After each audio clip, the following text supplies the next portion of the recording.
Chapter 5, The Power of Communion. The Fight to Remember.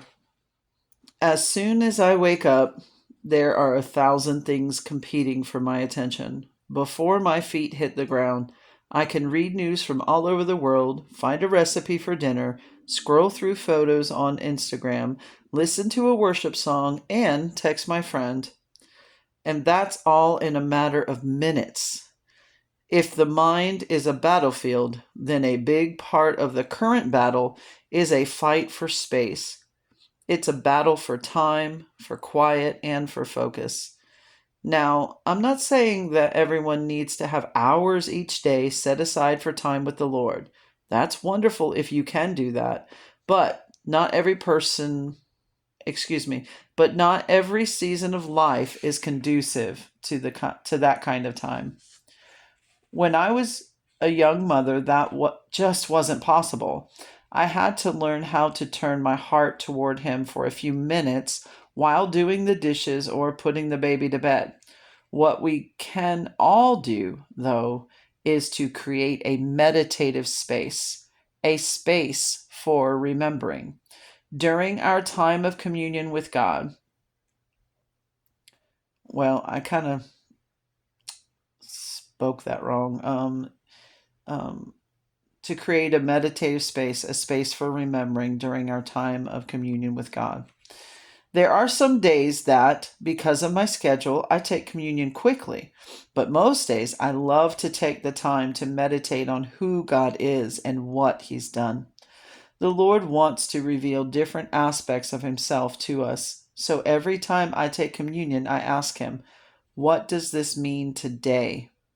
What aspect of you do I need to have at the forefront of my mind today in order to keep myself aligned with you? He is my daily bread. As I connect with him, I meditate on his goodness and all that he's done. I take the time to remember. When Jesus walked the disciples through the first communion, he commanded them to remember. After both breaking the bread and taking the cup of wine, Jesus says, "Do this in remembrance of me." 1 Corinthians 11:24. God doesn't need to remember. He lives outside of time. For forgetfulness isn't something he deals with. Remembering is for us. We seem to forget something as soon as we turn around. Have you read the Old Testament? Part of me wants to shake my head every time I read of the Israelites forgetting the miraculous way God showed up for them 2 paragraphs prior. But then I think about my own life and how important remembering Him has been for me. Memories have a powerful effect on our attitude and outlook. Bill teaches that if you're having a conflict with a friend, you should only share that conflict with someone who has genuine love for that person. Why? You don't want to vent to someone who will encourage division in the relationship. At that moment, you need someone who is able to remind you in the midst of the pain that you love what you love about that person and the value of the relationship. You want someone who can help you pull out of any confusion or defensiveness and into the greater reality of love. It's similar in weddings. Other than the joy of celebrating with loved ones, we invite our closest friends and family to witness our wedding because when things get hard, we need those individuals to remind us who we are and what we've promised. Remembrance is vital for our walk as Christians.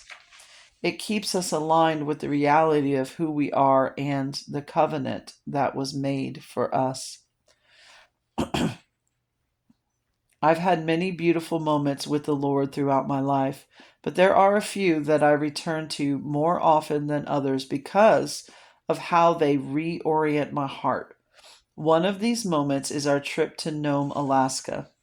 I have full details of the story in The Happy Intercessor. I went with a team of women up to northern Alaska to pray over our nation. It was the very first prophetic act that I did out in the community, so I wasn't entirely sure how it was going to work out. But while we were on the trip, it became obvious that every single aspect, where we prayed, what we prayed, the people we met, the timing of our departure, had been orchestrated by God. The time of prayer was powerful, but seeing his attention to detail and feeling so in sync with him transformed me. I think back on this moment and it reminds me not only of his faithfulness, but also how alive I feel when I'm connected to the Lord's heart in intercession. It's what I was made to do. I keep those memories close as powerful reminders to myself. Throughout the Bible, the Lord speaks to his people about the power of memory. In Deuteronomy, the Israelites are about to enter into the promised land. They wandered the desert for 40 years, being sustained and guided supernaturally the whole way. Almost an entire generation had passed away, and the children of those who fled from Egypt are about to walk into the land flowing with milk and honey. Deuteronomy 11:9. But first, Moses gives them some instructions from the Lord. In the first verse of chapter 11, he repeats the commandment: "You shall therefore love the Lord your God and always keep his charge, his statutes, his ordinances, and his commandments." But then he qualifies this commandment. Moses says that the people who have seen the miracles of the Lord, the ones who lived through the parting of the Red Sea and the provision of manna, are the ones with the responsibility. I'm not speaking with your sons who have not known and who have not seen the discipline of the Lord your God, his greatness, his mighty hand, and his outstretched arm, and his signs and his works which he did. Deuteronomy 11:2-3. Moses is charging the ones who have seen the nature of God firsthand with the commandments to love and obey God. The testimony of their lives carries a responsibility not only for themselves, but for future generations. He continues telling the Israelites to remember his words. You shall teach them to your sons, talking of them when you sit in your house, and when you walk along the road, and when you lie down, and when you rise up. Deuteronomy 11:19. Do not forget who the Lord is and who he has been to you, Moses says. Why is this so important? I can imagine Moses trying to get through to them. Guys, please, no more of this idol business. Remember who God is and whose you are. Tell your children. Talk about it all the time. Use any memory tool that will help you. Write it on your forehead if that helps. He follows this encouragement by explaining to them why this is so important. So that your days and the days of your sons may be multiplied on the land which the Lord swore to your fathers to give them, as long as the heavens remain above the earth. Deuteronomy 11:21. Remembering is the key to inhabiting the promised land. The Lord wants to pour out blessings on them. He wants to bring them into a land of hills and valleys that drinks water from the rain of heaven. Deuteronomy 11:11. But in order for them to actually possess this land, to receive this blessing, they need to align their minds with his. When we take communion, in quote in remembrance end quote of his in remembrance of what Jesus did on the cross, we are stewarding the greatest testimony in history. The Israelites escaped Egypt after 10 supernatural plagues rained down on their captors. They walked through the Red Sea on dry land. They were led by pillars of cloud and fire. They were fed supernaturally, never got sick, and wore the same clothes for 40 years. Yet, they didn't have Jesus. They didn't have the cross or the resurrection. They didn't have a Savior that took away the sins of the world. Matthew 11:11 makes it clear the kind of gift we have received. Truly, I say to you, among those born of women, there has not risen anyone greater than John the Baptist. Yet the one who is least in the kingdom of heaven is greater than he. John the Baptist knew Jesus as family, followed God faithfully, yet he was never born again. He didn't know life with the resurrected Christ living inside of him.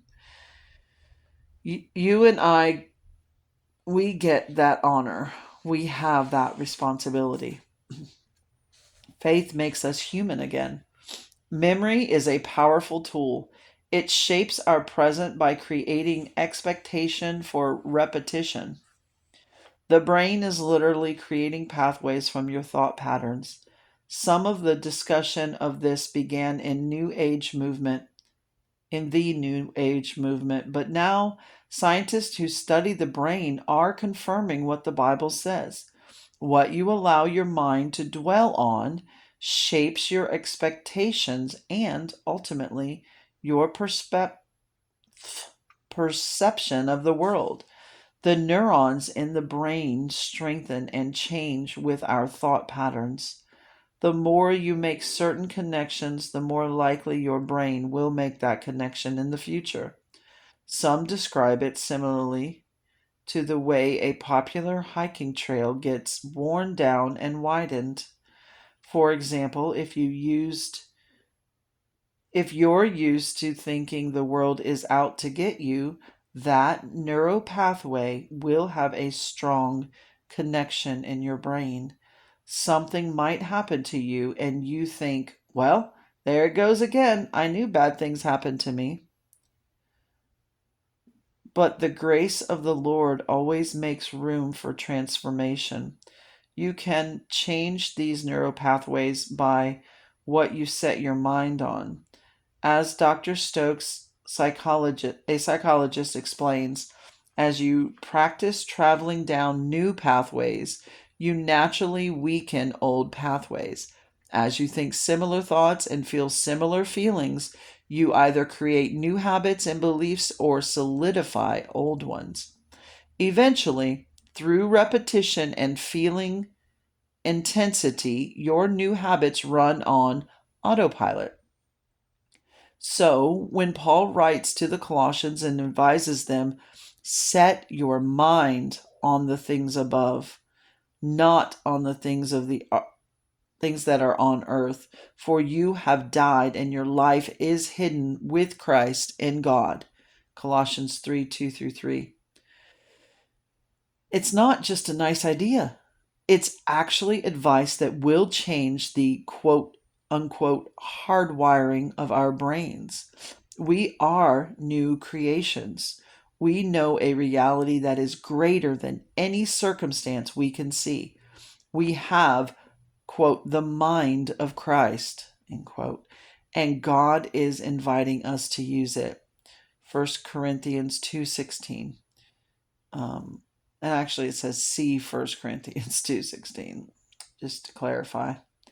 Bill spoke about the power of testimonies recently at Bethel. Sharing testimonies is a big part of our culture.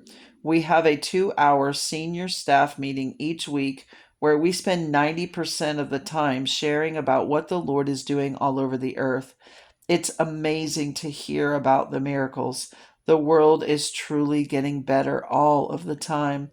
But when we hear those, we don't just stop with marveling at God's goodness. We also say, do it again, God. As Bill says, the power of the testimony never depreciates.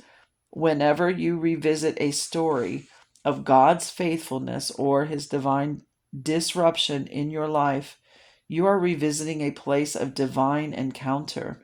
Remembering what he's done in your life never loses power. God is the same yesterday, today, and tomorrow. So when you hear of a miracle that has happened in someone else's life, you know that God has just set the legal precedent of what he wants to continue. Testimonies are not just fond memories, they have a lifespan that's eternal. They continually give God praise. Our son Eric has been releasing the power of the testimony lately, surrounding some miraculous transformations with young people who have been diagnosed with autism. The initial healing was powerful in such a time of celebration. But what's been amazing to watch is the momentum on the testimony. Since that first healing, Eric has shared the testimony with other audiences close to 10 times. Each time he's shared it, there's been another healing dealing with autism. The testimony increases the faith in the room, and the faith in the room grabs hold of what was paid for 2,000 years ago. Erwin McManus, the pastor of a church in Los Angeles, recently came to Bethel for our Open Heavens conference and preached a powerful sermon. He started by explaining how unfair he thought Hebrews 11:6 was, and without faith it is impossible to please God. He asked what other aspect of creation is held to this standard. But then he started to unravel the differences between humans and other creations. And ultimately, he said, faith is what makes us human. No other species needs hope. Hope is what connects us to the future.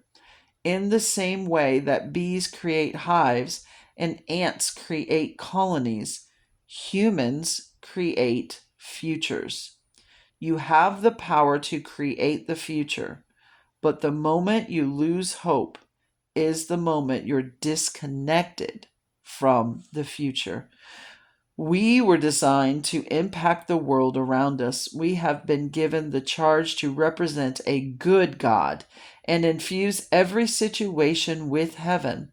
We cannot do that, though, without feeding ourselves on all that God has done for us, thereby building our faith and our hope for what is to come. A beautiful thread weaves between our past, our present, and our future. In our past, we have what God has done, all of the stories of his faithfulness and grace. In our present, we have the command to remember those testimonies, to build our trust in God and align ourselves with him. From that place, change will come. For whenever you eat this bread and drink this cup, you proclaim the Lord's death until he comes. 1 Corinthians 11:26. The act of proclaiming is like sharing the testimony. It is releasing the reality of the cross into the world. When you're remembering God and trusting in him completely, then you are filled with hope for the future of the world around you. When we can take communion in remembrance of all that he has done for the world and for ourselves personally, and we can look forward to the future with hope. Matthew 17:20 says, if you have faith the size of a mustard seed, you will say to this mountain, move from here to there, and it will move, and nothing will be impossible to you. This promise is embedded in our body, in the body and blood of Christ. Remembering the cost. Often, we don't really want to remember the brutal reality of what Jesus went through for us. It's gruesome and uncomfortable. But when I remind myself of the details of Christ's death, I find that it keeps my heart in a posture of overwhelming gratitude. It also renews my perspective of whatever challenge I'm going through. For 33 years, Jesus had lived on earth. 3 of those spent serving in a fruitful but probably exhausting time of public ministry. As he neared the end of his life, Jesus wrestled with what he was about to do. he knelt down and prayed, saying, Father, if it is your will, take this cup away from me. Nevertheless, not my will, but yours be done. Then an angel appeared to him from heaven, strengthening him, and being in agony, he prayed more earnestly. Then his sweat became like great drops of blood falling down to the ground. Luke 22:41 through 44. Jesus was the only one, besides the Father, who was aware of what he was about to go through. The intensity of that anticipation, not only of his own physical death, but also of the agony of being separated from the Father because of the sin of the world, must have been so painful that he literally sweat blood. When he was carrying that reality, the betrayal by Judas and the rejection from his closest disciples must have been an added weight on his heart. When I take communion, I stop and remember this betrayal. I don't just dwell on the injustice for its own sake, but I do want to remember the cost of what Jesus did so that I can truly value his gift to me. Thinking through all that he went through in the days leading up to his death also paints a picture to me of how to walk through pain. Those moments in the life of Jesus are so brutal and yet so beautiful. Jesus knew that Peter would deny him, that his disciples would abandon him, and that Judas was going to betray him. But he still sat down to a meal with them and shared communion. The Lord Jesus, on the night he was betrayed, took bread, and when he had given thanks, he broke it. 1 Corinthians 11:23 through 24. There are a few aspects here that teach me so much. He was well aware of the betrayal, yet Jesus still invited Judas to break bread with him. He gave thanks. Jesus filled his heart with gratitude, despite being aware that he was about to die, and the very people he was dying for were betraying him. I can't imagine the strength that Jesus had to have to walk through that moment the way that he did, knowing that he was going to be crucified. He gave thanks.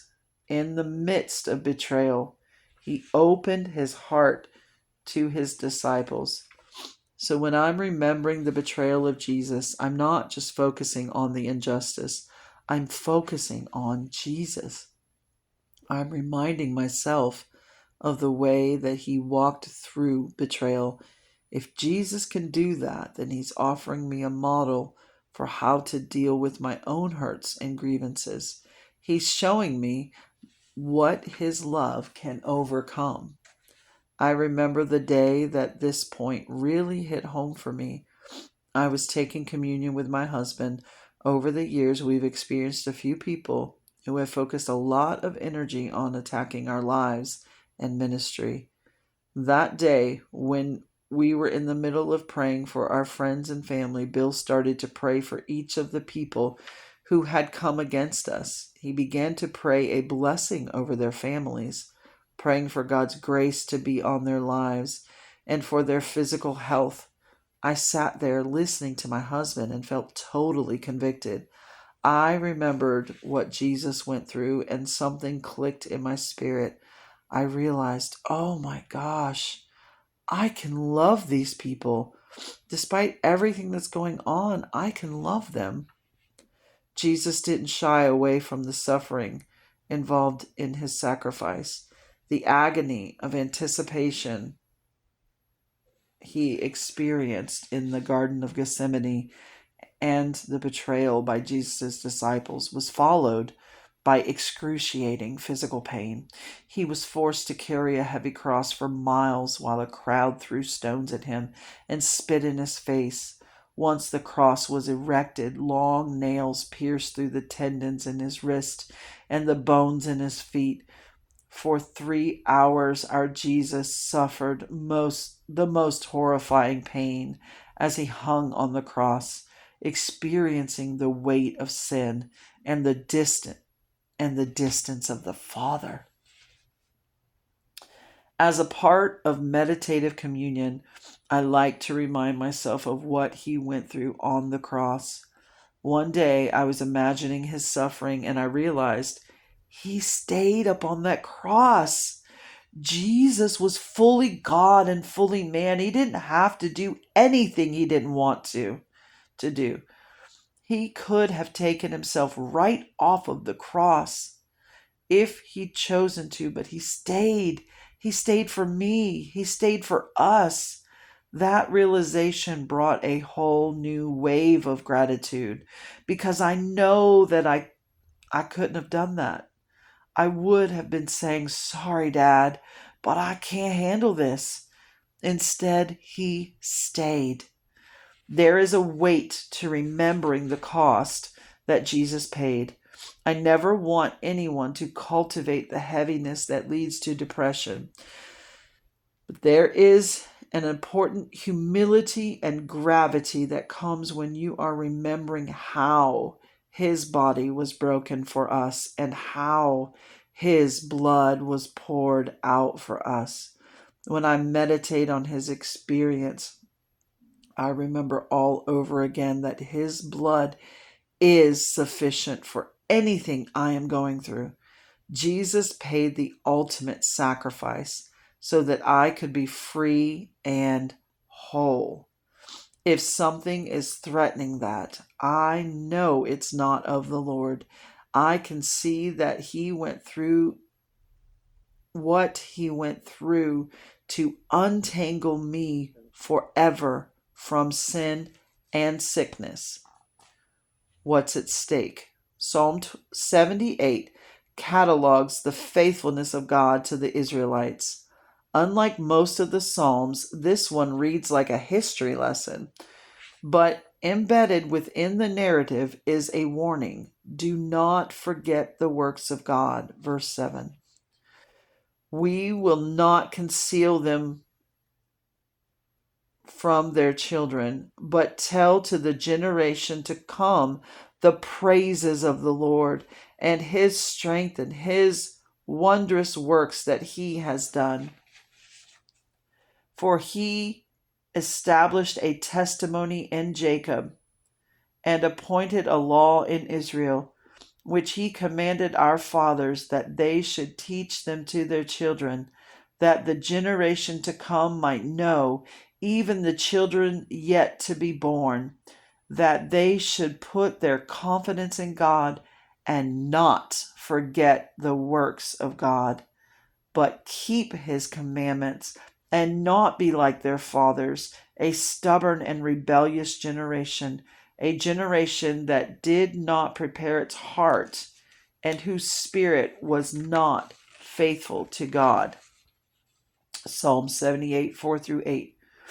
The psalmist goes on to explain about the stubborn and rebellious generation, verse 8, detailing the many times that they had turned from the Lord and just how poorly that worked out for them each time. Through the mistakes of the Israelites, the author gives us a glimpse of what is at stake if we choose not to actively remember. Verse 7 makes the connection between memory, trust, and obedience. They that should put their confidence in God and not forget the works of God, but keep his commandments. Dwelling on the goodness of God, continually reminding ourselves of his faithfulness and his promises. These are the building blocks of trust. And when we trust God, aligning ourselves with his commandments comes so much more naturally.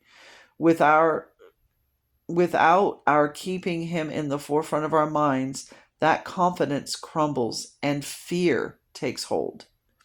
I love how the Passion Translation puts it in verse 22, talking about the Israelites who forgot God. They turned away from faith and walked away in fear. They failed to trust in his power to help them when he was near.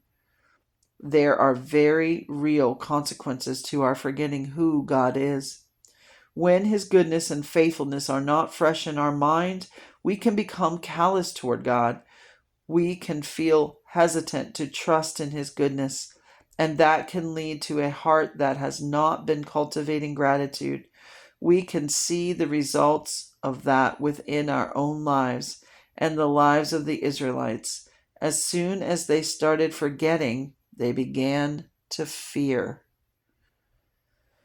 And they put their trust in something else. Later, the same psalm speaks of the Lord's reaction to their unfaithfulness.